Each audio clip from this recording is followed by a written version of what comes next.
This Sega 32X does not work. I plugged it into a Genesis and nothing happens when I put a game in, nothing happens 32X or Genesis game. So I took it apart, unscrewed everything. It's a little bit dirty on the inside. I of course did clean it before taking it apart and that did not fix anything. So here we are looking at the board. I'm looking for anything obvious. There's some jumper wires there, but nothing crazy. So let's take this shielding off, put it over there, I guess.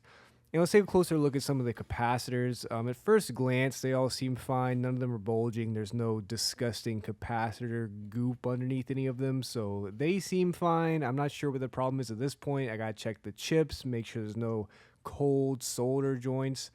And, you know, of course, I will clean this off and dust it off a little more. I took some more shields off, and we're looking at the entire board now. There is a hair from the factory underneath that sticky goop they have. That is from the factory.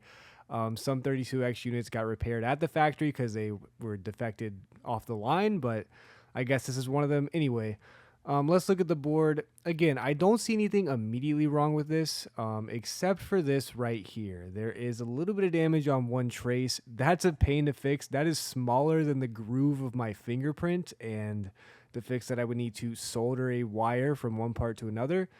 But first, I'm going to take these ribbon cables out, clean them, and reseat them because that is a common problem with the 32X, and I don't want to solder a wire. So here we are. We have this bomb-looking thing in the Sega, and we get an image, but does it work? It does. It works on Genesis games, but we have to test it with a 32X game because sometimes it only has the pass-through Genesis thing, and to make sure it really works, we got to play a 32X game, and there we go.